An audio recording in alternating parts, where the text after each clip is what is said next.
Bueno, continuando con los mitos del rey Arturo, vamos a continuar con el libro de El poder de Camelot y la fortaleza perdida.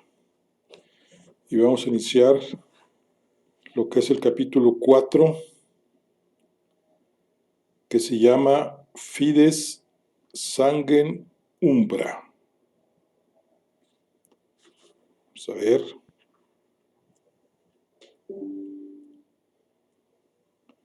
Fides Sanguem Umbra. Al poco de comenzar su viaje hacia el noreste, que hasta entonces había discurrido sin mayores contratiempos, Perceval y Aglobán vieron unas nubes que les llamaron la atención. Cabalgaban a cierta distancia el uno del otro, concentrados en no errar el camino por la montaña escarpada.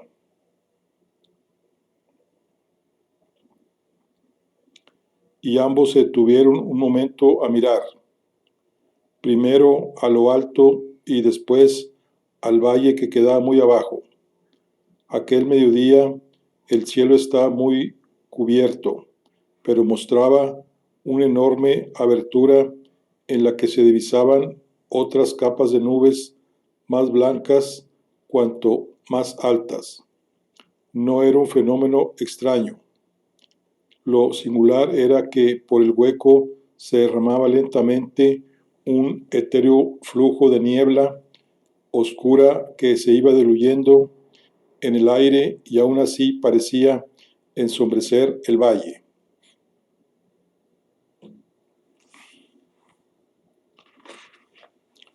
Los dos caballeros admiraron un momento la extraña belleza de aquel espectáculo natural y siguieron adelante sin darle importancia.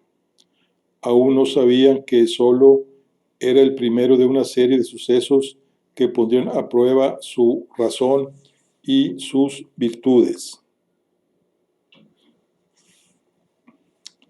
Durante el largo camino hasta Caer Don, la villa situada en los límites entre Northumbria y Listenois, donde estaba la fragua de Artaik, oyeron aquí y allá palabras sueltas que podrían haberlos puesto sobre aviso: muerto, seco, aparecido, envenenado, hechizo, estéril. En una capilla donde hicieron noche y en un mercado donde compraron vituallas, oyeron decir: aire oscuro,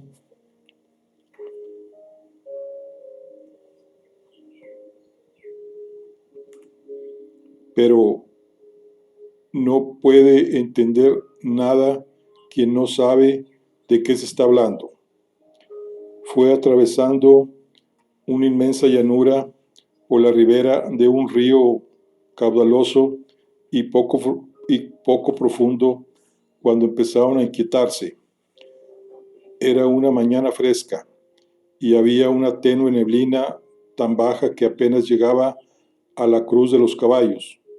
En cierto momento, Perceval y Aglobán observaron que frente a ellos, a 30 pasos, un banco de niebla espesa ocultaba por completo el paisaje.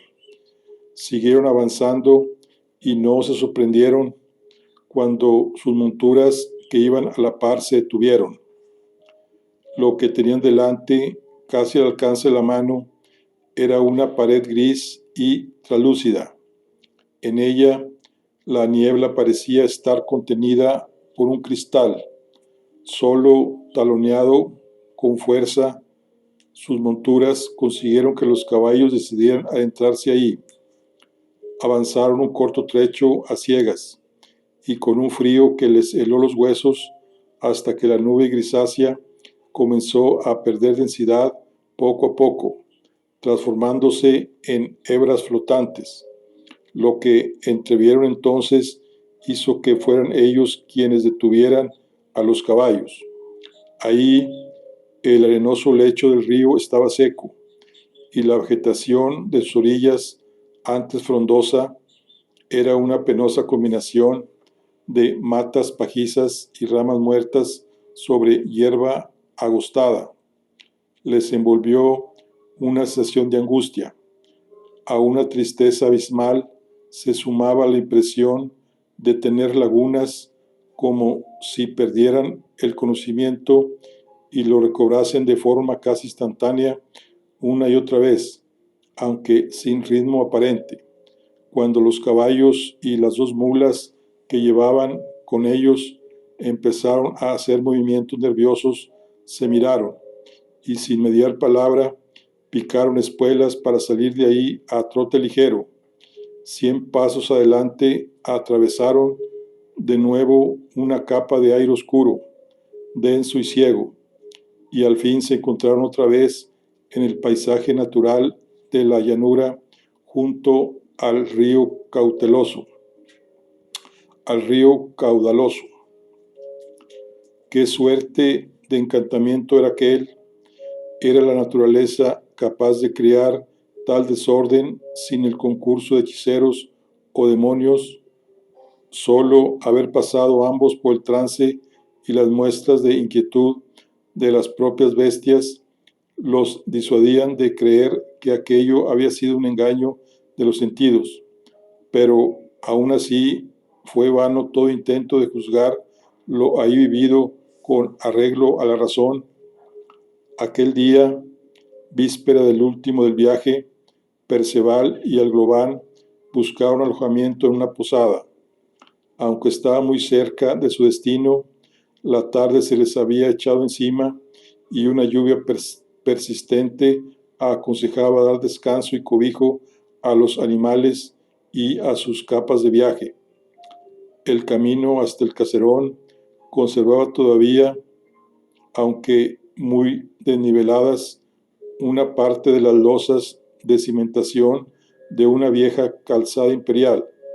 El edificio, 100 veces reconstruido y modificado, era hoy una pintoresca combinación de formas y materiales, presidida por una torre con aspilleras convertida en gallinero.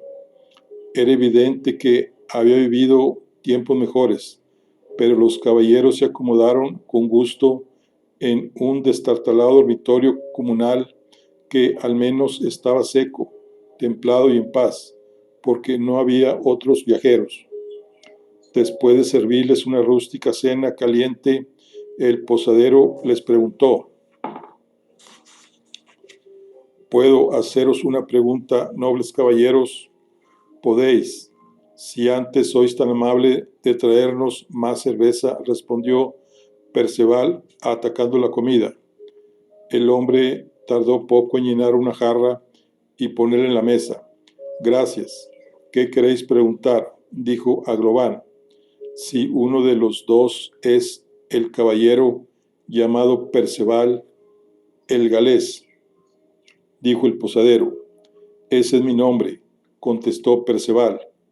Ayer pasaron por aquí 5 caballeros que os andaban buscando. A mí, ¿sabéis quiénes eran? Solo sé que iban armados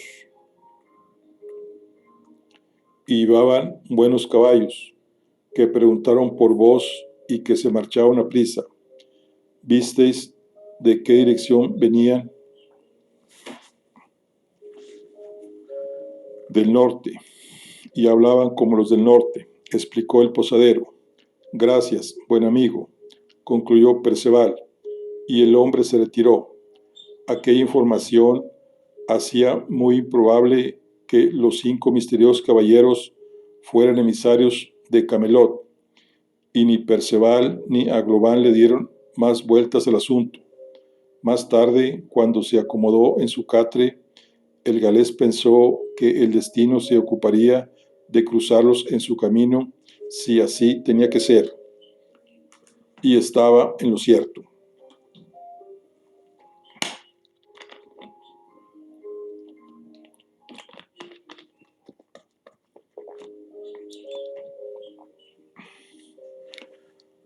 Amaneció un día frío y oscuro. Había cesado la lluvia, pero las nubes plomizas parecían dispuestas a continuar su tarea de embarrar los caminos. Apenas habían recorrido una legua desde la posada cuando al subir un repecho avistaron a lo lejos la encrucijada donde debían cambiar de dirección para ir a Caerdón. Un gran rebaño de ovejas pastaba a lo largo del borde izquierdo de la vereda bajo la mirada de un pastor y su perro. Más allá del cruce había algo que poco a poco fue dibujándose como las siluetas de 5 hombres a caballo. Sin mediar palabra ni detenerse, tanto Perceval como Aglován aprestaron sus armas. No tardaron mucho en distinguir claramente que eran caballeros, y al ver que llevaban puestos los yelmos, ellos se colocaron los suyos. Los 5 desconocidos se pararon al sobrepasar la encrucijada, bloqueando el paso, y uno de ellos, que vestía armadura azulada, habló. Cuando Perceval y Aglován llegaron a una distancia prudencial, «Alto ahí», gritó. «¿Quién sois vos para dar órdenes?», respondió Perceval. «Soy quien va a cobrar la deuda de sangre que tiene Perceval el galés», declaró el caballero. «Yo soy Perceval, y ya que vos no tenéis nombre ni modales, solo os diré una vez que dejéis libre el paso, no sea que acabéis pagando vos», dijo Perceval mientras desataba la mula. Por toda respuesta, el caballero a su lado espolió a su caballo lanza en ristre. El galés hizo lo mismo, pero el barro entorpecía la carrera de las monturas y se acometieron a un trote corto. Los primeros ataques fueron a dar en las rodelas.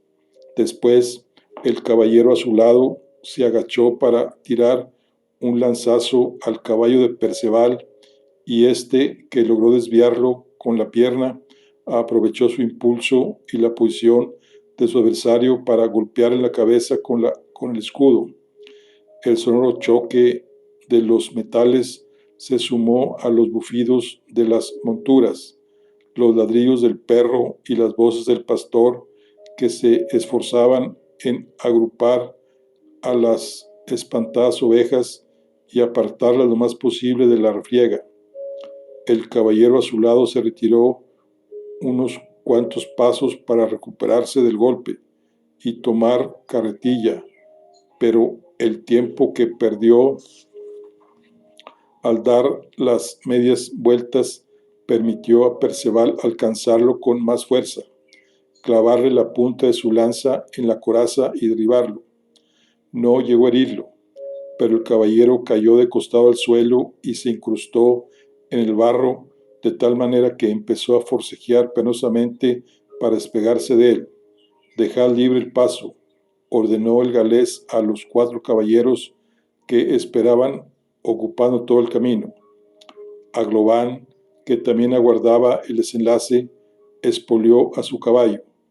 Había presentido que los demás oponentes no pensaban respetar las reglas del combate singular, y en efecto, al instante vio que arrancaban juntos para atacar a Perceval.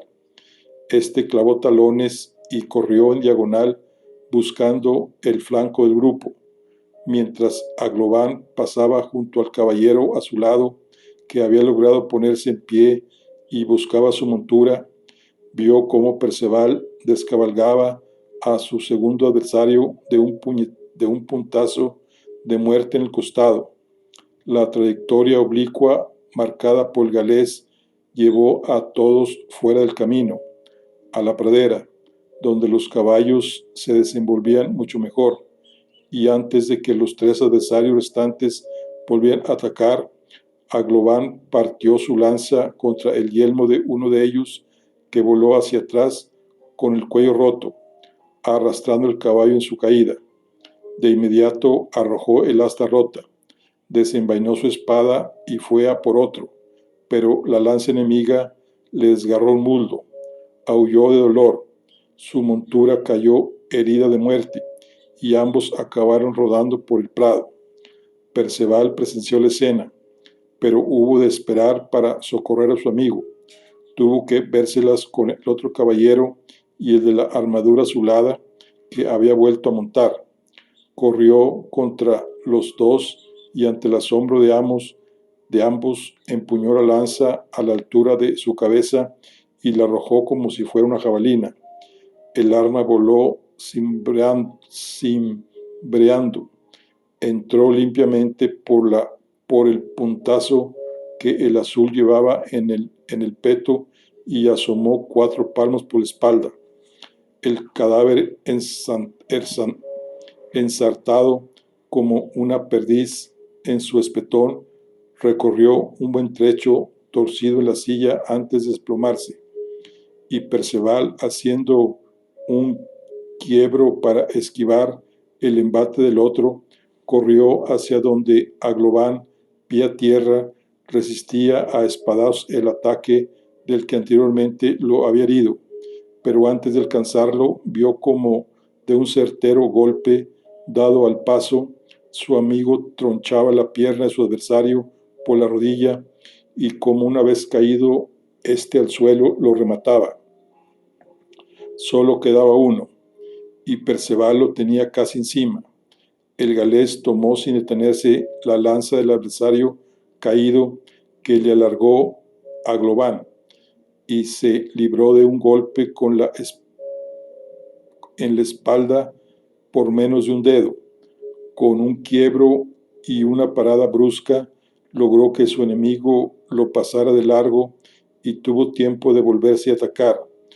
En el choque se llevó un profundo corte en la derecha, desde la muñeca hasta medio antebrazo, pero a cambio asestó tal puntazo en el yelmo a su oponente que estuvo a punto de descabalgarlo.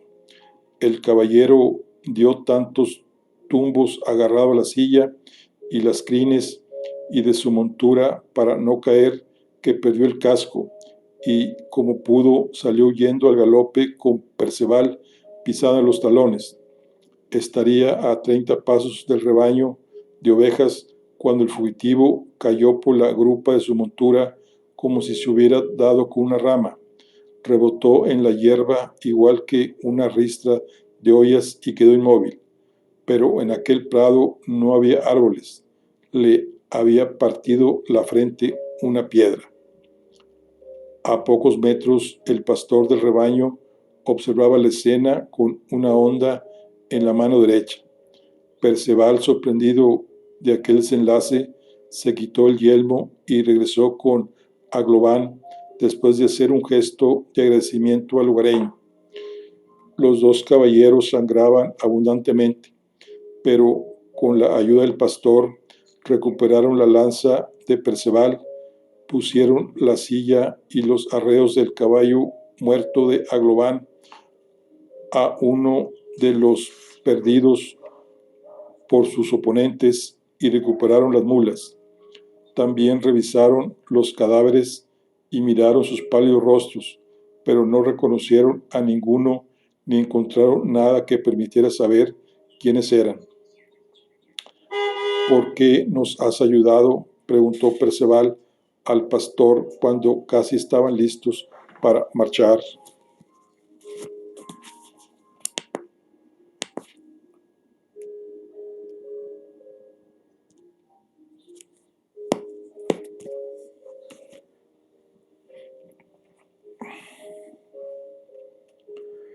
Esos cobardes se rieron a mi costa esta mañana, lanceando a una de mis reses sin ningún motivo, respondió el pastor, y no peleaban limpiamente. A fe mía que no. Toma esto en pago por la oveja, dijo Aglován, ofreciéndole una moneda de plata, y si puedes recuperar los caballos de esos rufianes, son tuyos. Nosotros solo necesitamos el que ya hemos hecho nuestro. Gracias, Señor. A Globán de Wenlock, y él es Perceval de Galés, Perceval el Galés. Pero guardad vuestro dinero, noble caballero, que paguen los que hicieron el mal, dijo el pastor. Y os digo que mientras yo viva, el pueblo recordará vuestros nombres y la justicia que hoy habéis hecho los dos. Ahora sanaos las heridas o teñiréis de rojo el prado entero. Aquella tarde, tras haberse atendido el uno al otro las heridas que dejaron limpias y cosidas, y habiéndose aseado cara y manos y cambiado las sobrevestas, los dos caballeros atravesaron las calles de Caerdón en busca de la fragua. El establecimiento estaba en las afueras, muy cerca del río, y era más grande que cualquiera de las herrerías que Perceval había visto, porque además de contar con muchos fuegos y puestos de trabajo, disponía de dependencias para los trabajadores más limpios, la orfebrería y las decoraciones con piedras talladas, amén de viviendas para algunos operarios y mesnaderos que protegían el lugar. Siguiendo el ejemplo de las generaciones que lo habían precedido, al frente de la fragua más antigua de la ciudad, el maestro Aelwid se presentaba a sí mismo como herrero. Sin embargo, hacía mucho tiempo que en su taller no se fabricaban azadas, ni goznes, ni flejes para barriles. Los herederos del fundador Artaid eran armeros, y sus espadas, cuchillos, lanzas, armaduras, escudos y cotas tenían merecida fama en toda Inglaterra. Encontraron a Aelwid supervisando la instalación de un enorme fuelle. De mediana edad, fuerte y de enmarallada barba, entre pelirroja y cana, vestía como un forjador y miraba como un mercader.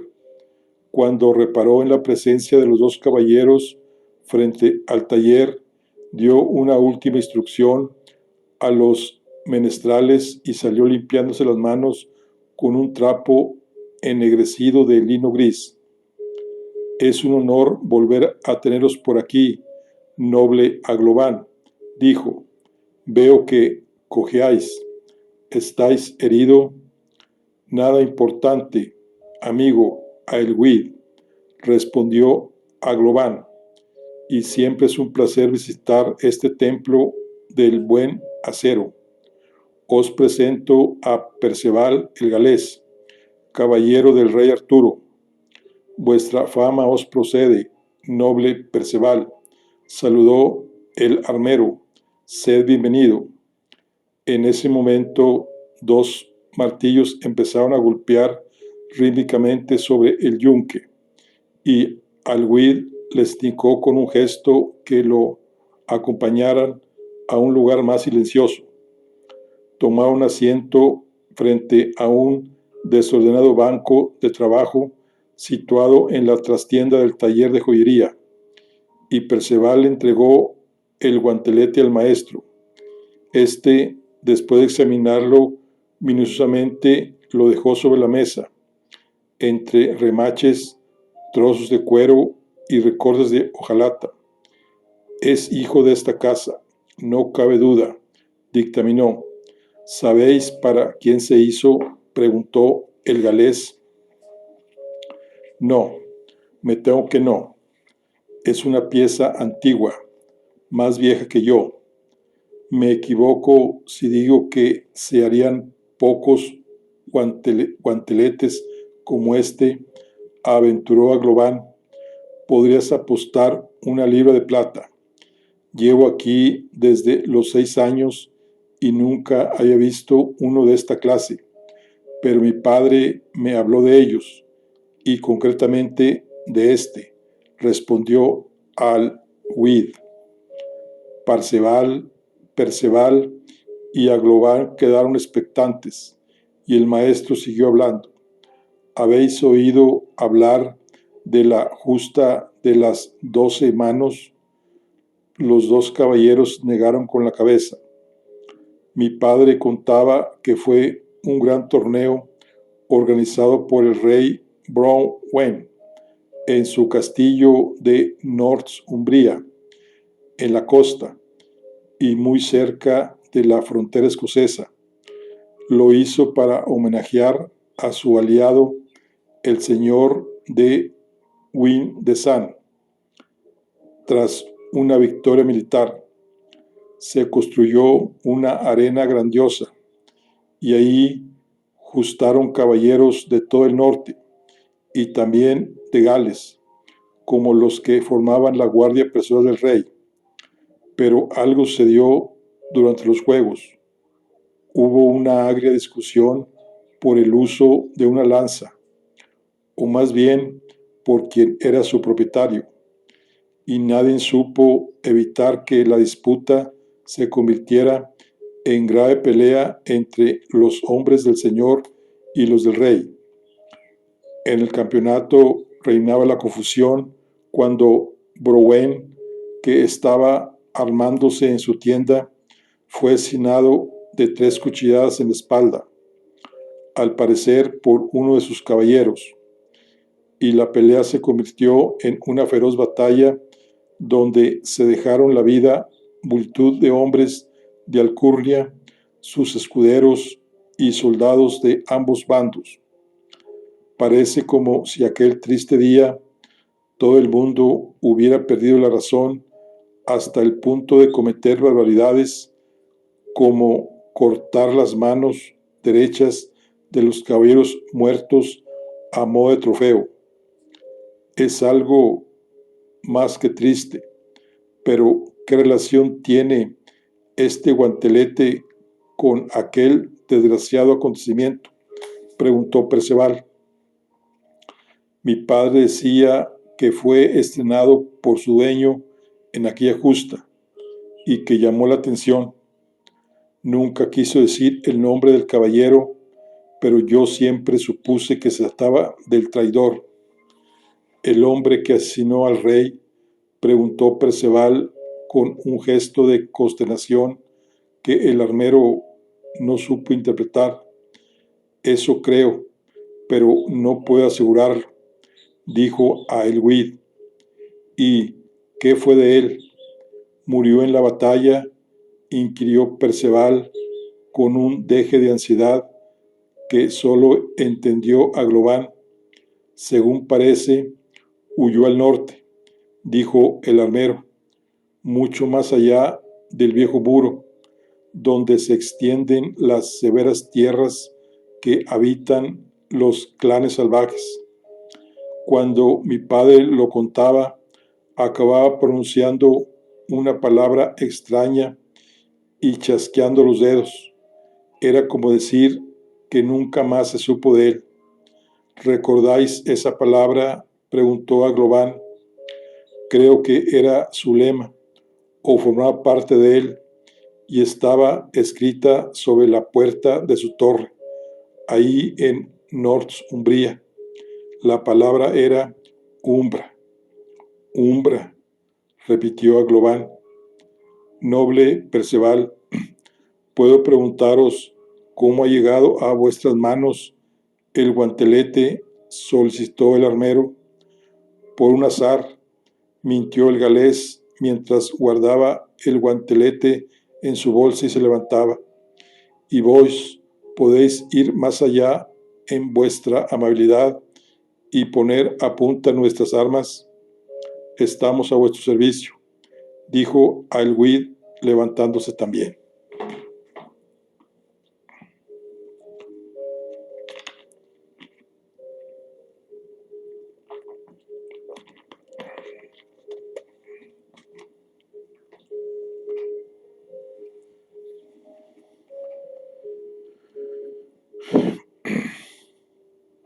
Tras las revelaciones del herrero, la noche que pasaron en un monasterio y el inicio al día siguiente del viaje hacia Northumbria fueron incómodos para Perceval y Aglován. Se habían acostumbrado a verse como parientes, por mucho que no supieran en qué grado, y durante las jornadas a caballo y los combates espalda contra espalda habían alcanzado un grado de confianza propio de hermanos. Sin embargo, la repentina sospecha de que el padre de Perceval fuera un infame traidor era un asunto embarazoso y amargo que ninguno de los dos sabía cómo abordar. El galés hizo un esfuerzo por disimular su zozobra. Después de tantas disquisiciones y pesquisas, la perspectiva de ser hijo de alguien tan miserable que había asesinado por la espalda al rey que debía proteger era más de lo que podía aceptar con serenidad. Pero la idea de que el silencio y el olvido decretados por su madre podrían deberse a la vergüenza caía en su alma como sal en una herida. Aún así, algo le decía que el relato del armero quizá no fuera exacto, que tal vez todo había ocurrido de otra manera. Eso era lo que quería creer. El paisaje se volvió oscuro, como si sus pensamientos lo contaminaran. Cuanto más avanzaban hacia el norte, más desoladas encontraban las tierras, no ya por el natural sueño del otoño, sino por algo indefinible que marchitaba la vegetación siempre viva, que daba un olor desagradable a la bruma, secaba arroyos en plena época de lluvias y hacía que algunas aves en vuelo cayeran muertas como alcanzadas por una flecha invisible. Pero lo más extraño de todo, lo que más impresionó a Perceval, nada tenía que ver con el paisaje.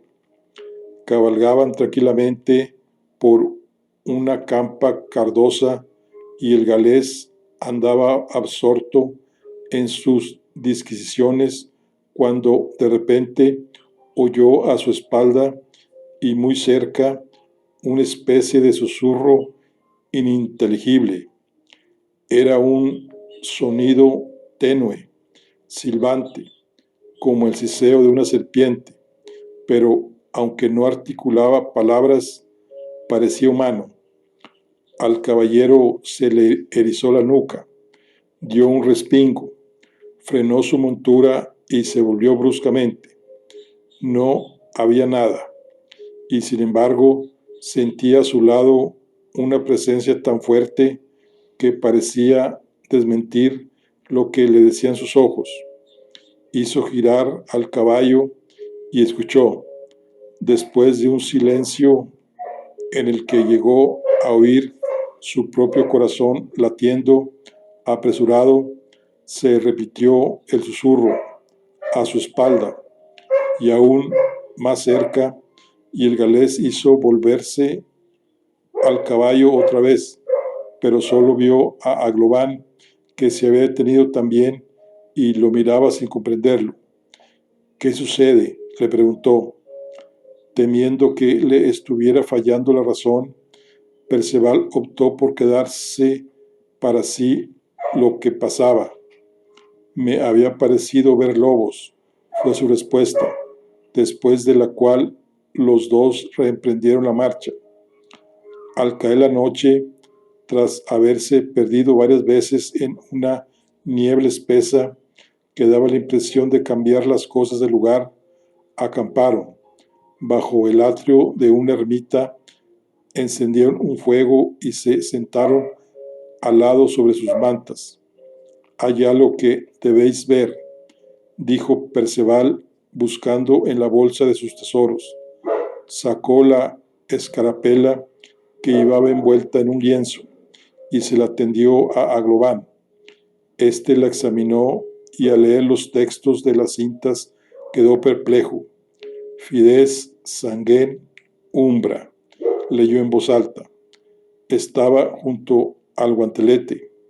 Os pido perdón por no habérsela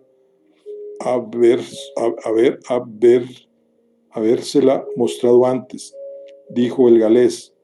Umbra, repitió Aglován. Fe, sangre, sombra. Tenéis en la mano la prueba de que el relato de Aelwyd es cierto, y ahora podéis estar tan seguro como yo de que soy hijo de un traidor, sentenció Perceval y se volvió. Esto puede demostrar que vuestro padre participó en la justa de las 12 manos, pero no que fuera el asesino, sugirió Aglován. Tenés razón, pero ¿por qué debería creer solo una parte de la historia? Porque Aelwyd pudo interpretar mal lo que ocultaba su padre. Los dos quedaron en silencio observando las llamas. En cualquier caso, no es justo que nadie herede una deuda de sangre, añadió Aglován. Una deuda de sangre es lo que querían cobrar los rufianes que me buscaban, le recordó el galés. Mucha casualidad parece que el destino los pusiera en vuestro camino, justo ahora, cuando empezáis a buscar. Tal vez sin saberlo, ahora le he dicho al mundo quién soy, respondió Perceval, sin atreverse a declarar abiertamente la sospecha de que mostrar las telas a William de Wenlock había despertado una venganza familiar dormida. No necesitáis un padre para ser Perceval el galés, contestó Aglován, si bien tenía la misma sospecha que su compañero y el mismo miedo a expresarla en voz alta.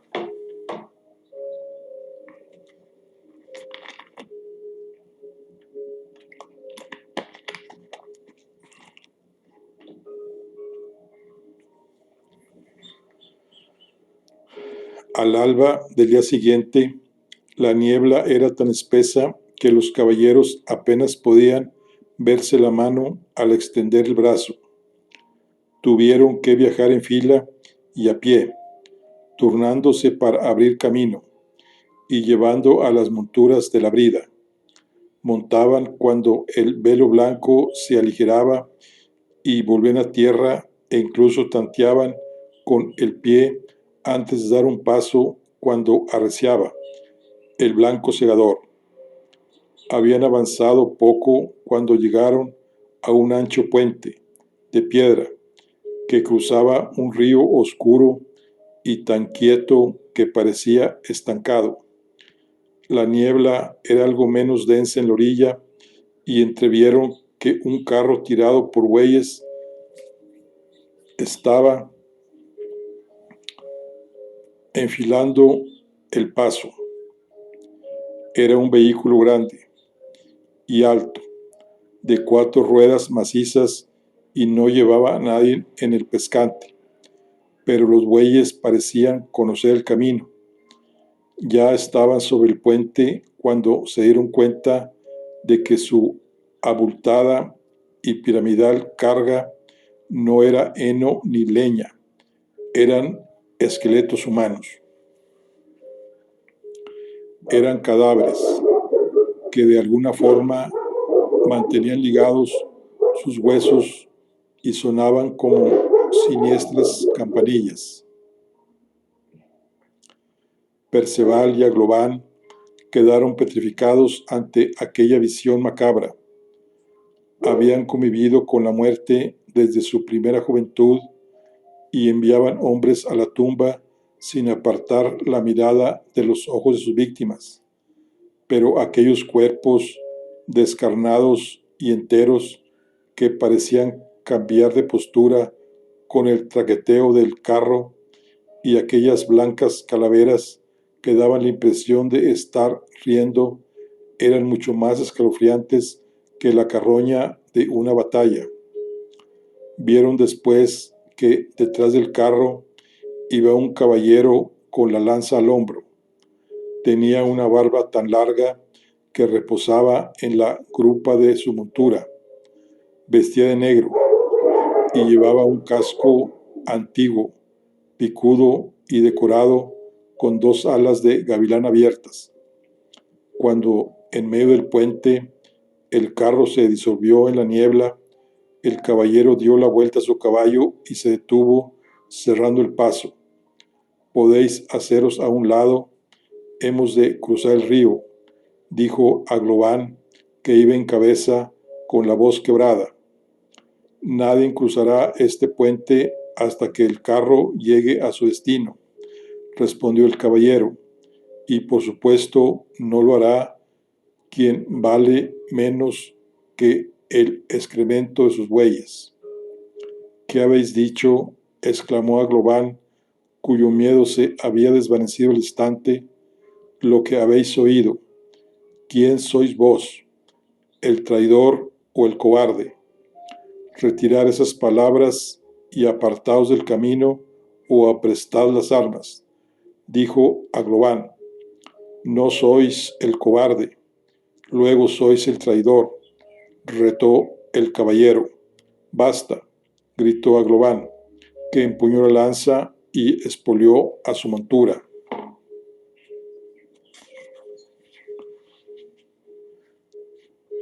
De inmediato, el caballero dio media vuelta y entró al trote en el puente hasta perderse en el blanco.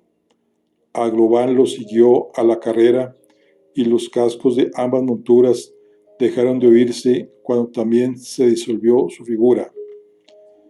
Perceval fue tras ellos lanza en ristre.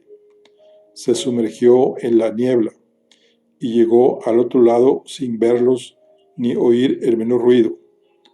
Algo más allá del puente creyó distinguir la incierta figura de Aglován, de pie, haciendo volatines con la espada para mantener a raya algo invisible.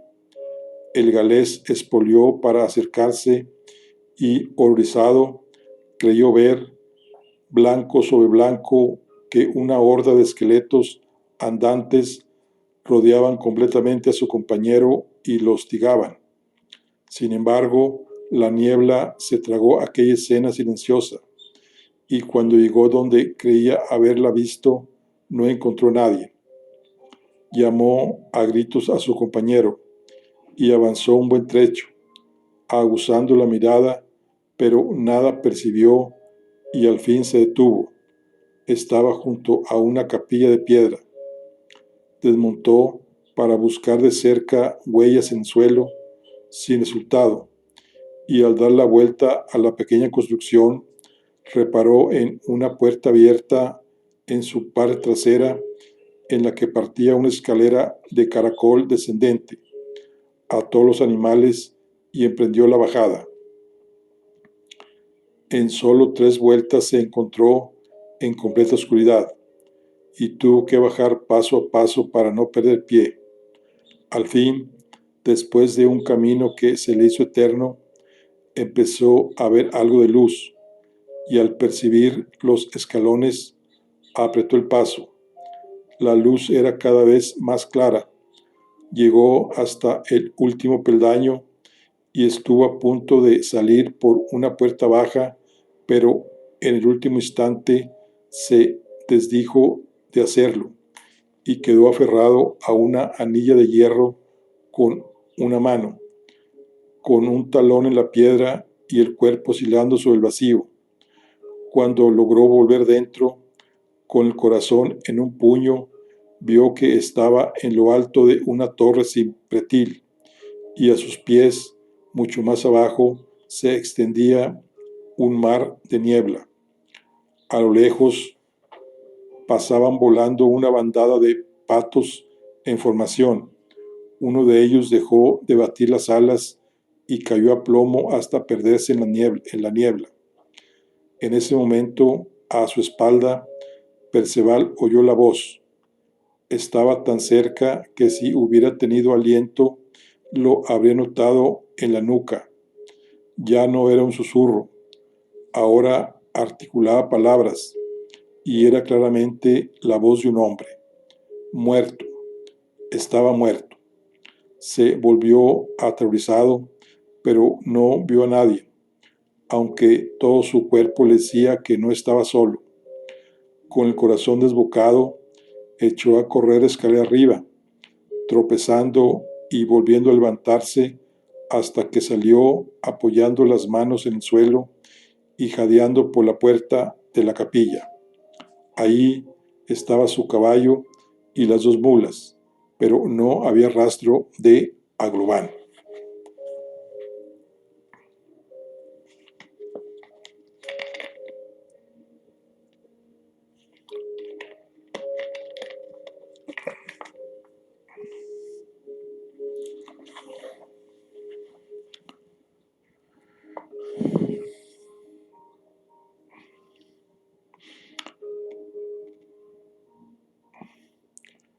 Prados, blandas, arroyos, bosques, todo parecía estar enfermo, y aunque los bancos de niebla dejaban paso a trechos despejados, Perceval no supo reencontrar el camino.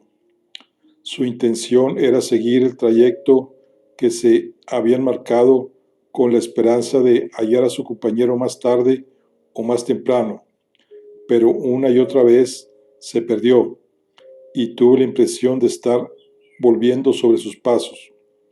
Si se hubiera encontrado con alguien o hubiera visto monasterio, castillo o aldea, habría corrido a preguntar dónde estaba y por dónde debía seguir, pero no tuvo ocasión, y a la caída de la tarde de aquel extraño día estaba tan confuso como cansado. Sin embargo, la incierta luz previa a la noche aún le reservaba un reto imposible a su razón. Sola entre peñas bajas que salpicaban caprichosamente una llanura donde apenas crecían brezos, entecos y cardos, la silueta de una humilde casa de barro y paja resaltaba sobre el fondo negro de una sierra. Una débil luz se filtraba por las ranuras de la puerta e iluminaba tenuemente el hilo de humo que salía por el centro de su techumbre. El galés arrió a su montura y al trote se encaminó a la casa, pero por más que avanzaba, no conseguía ganar terreno. Perceval cerró un momento los ojos y agitó la cabeza, por si lo estaba engañando sus sentidos, pero siguió sin acercarse un palmo. Era como si fuera el suelo lo que se movía bajo los cascos del caballo y la casa. Probó a rodear la construcción e intentó llegar a ella desde otros puntos, sin obtener resultado. Después se detuvo donde estaba, a 50 pasos de la puerta. Desmontó y trató de llegar caminando, pero fue inútil. Al fin, desalentado y convencido de que estaba enfrentando a un encantamiento, gritó «Hola», ante lo cual no hubo respuesta alguna. «¿Hay alguien en la casa?», volvió a gritar. Entonces se entreabrió la puerta. «¿Quién sois?», dijo una voz de mujer. «Soy Perceval, el galés, un caballero perdido que solo quiere saber dónde se encuentra. Estáis donde debéis estar, y no venís solo», contestó la mujer mientras abría de par en par y salía. «Busco a mi compañero de viaje. Nos hemos perdido en la niebla», explicó Perceval. «¿Sois tres entonces?».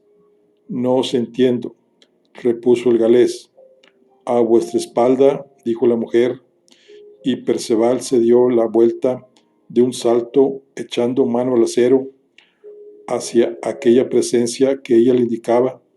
Sin embargo, detrás de él solo vio la noche. Eso no se arregla con armas, pero yo puedo ayudaros.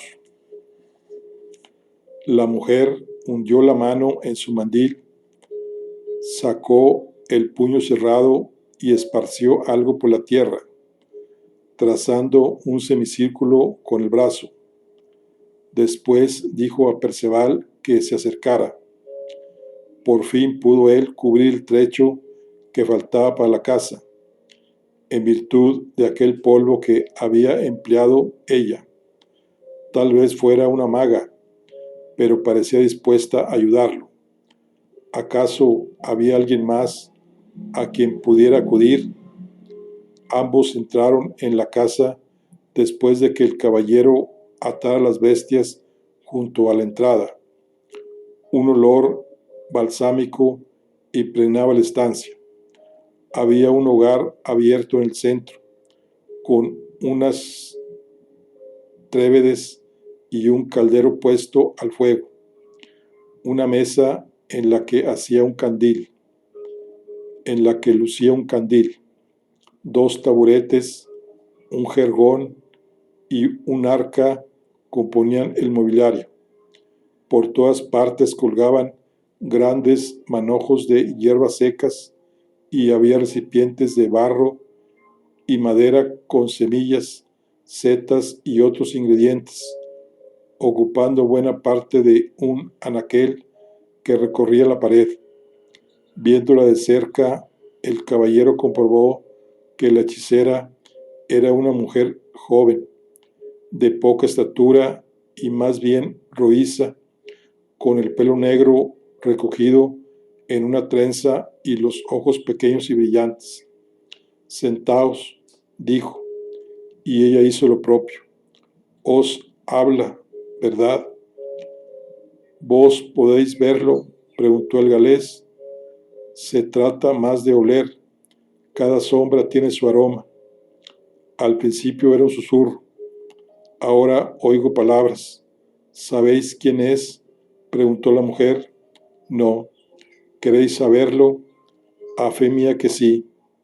Vuestra fe no vale para estas cosas. Hoy tendréis que creer en mí, replicó la hechicera. Guiándose por su intuición y por lo que había visto, Perceval asumió que aquella mujer podía contestar a sus preguntas, pero no tardó en saber que no era tan sencillo.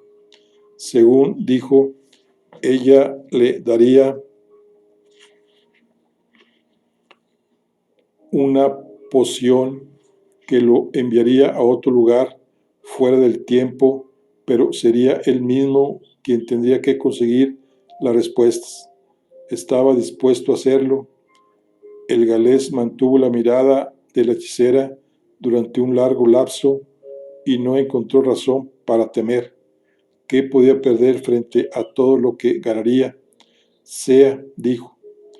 No mucho después, estaba tumbado de costado en el jergón, mirando al fuego, con un sabor entre dulce y picante en la boca y un sopor que se convirtió primero en sueño y luego en nada.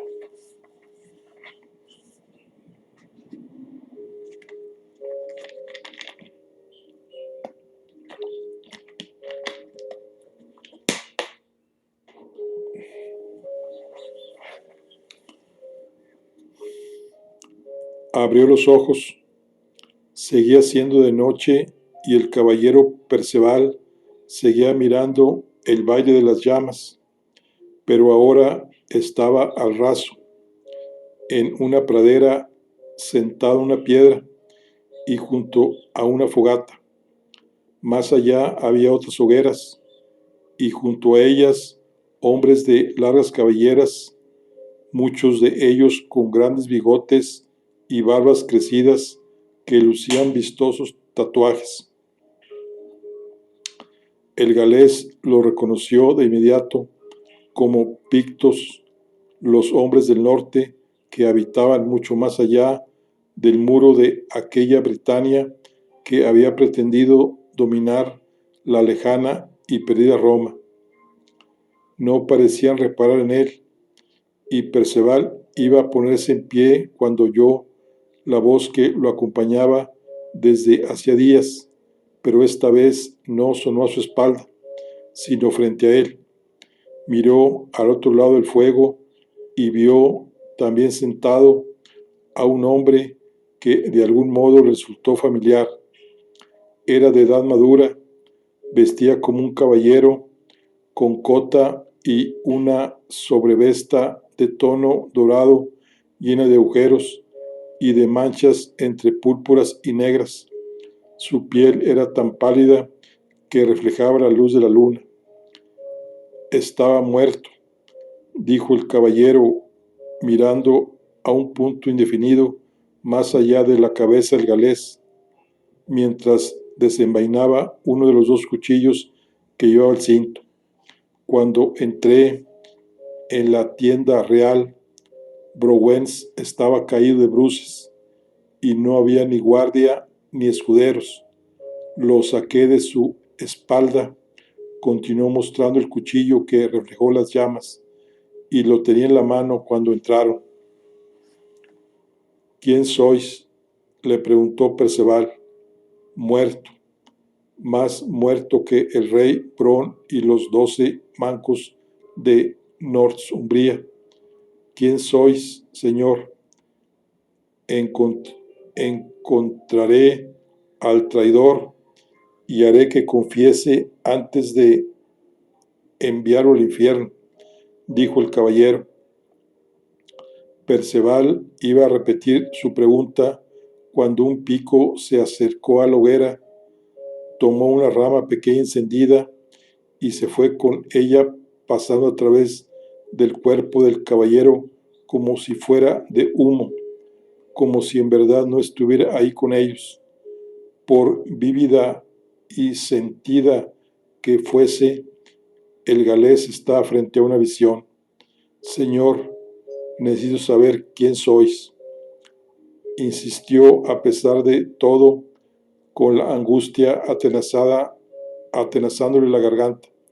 Necesito saber si vos, qué clase de alimaña asesina, a quien ha jurado guardar, lo interrumpió el otro gritando.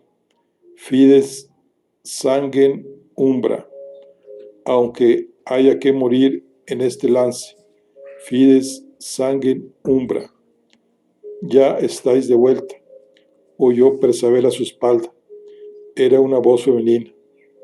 Al girarse hacia lo que creía la hechicera, no vio más que la noche y luego nada.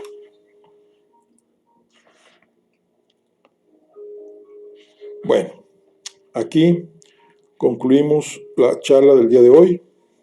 Estamos con el libro de El poder de Camelot y la fortaleza perdida. Nos vemos en la siguiente. Hasta luego.